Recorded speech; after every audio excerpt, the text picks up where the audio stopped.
The next group of properties we're going to discuss in the terrain are the tree and detail properties. The first of which is draw, which is really straightforward. We check it and we can see trees. If we uncheck it, all trees and detail objects are gone. So over here by the hot spring section where we normally have a bunch of rocks, as soon as we uncheck that, all of those disappear. Next we have our detail distance. This controls the distance at which detail meshes and grass will be visible. So right now, if I back away at around 80, those disappear.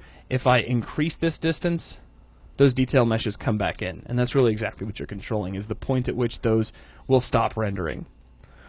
Right. The next one is detail density. Now what detail density does is it controls a percentage of the detail that you've actually painted on going from 0 to 1, with 1 being all the detail that you put in.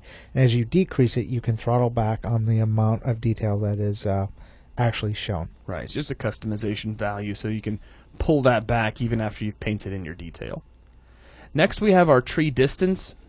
Beyond this distance, trees simply won't render, and 2000 is so far away that we can't really get that far. So I'm going to pull this down to something like 50 just as a test. And as we back away, our trees just keep disappearing.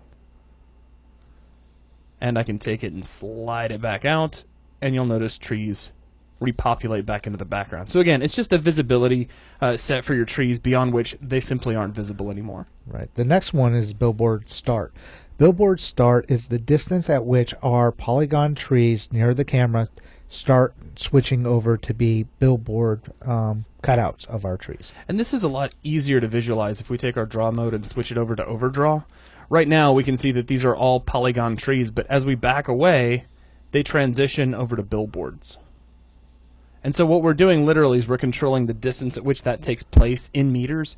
So if we take it from 50 and we increase it out, we'll end up noticing a lot more of those trees become polygon meshes the further out they get. Right. Now this one, in this case, we're not actually going to see so many of them pop back in because of this last setting that we're about to get down to, and that is our max mesh trees. This is a limit to the number of polygon trees we can have in our scene at any given time. So as I'm increasing our billboard start from back here, and you're thinking, wait a minute, why aren't we getting any more trees? That's because our max mesh trees is capped at 50. So as I increase that value, you'll notice the rest of the trees also come in and turn into regular trees as well. So if I crank this way up, which you need to be kind of careful with doing that, I can bring the billboard start back, and you see they all transition over.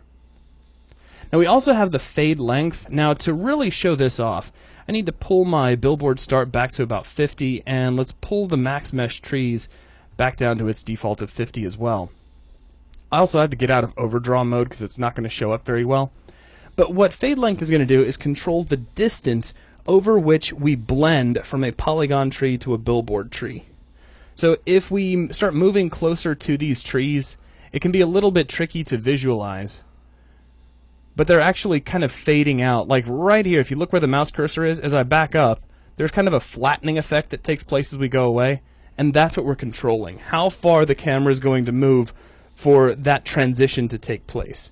If you need it to be smoother, you can increase the fade length, but watch out, because if it takes too long, you may end up reaching that max mesh trees cap, and you'll experience popping. So that is a look at the various tree and detail objects properties, and that will wrap up this video.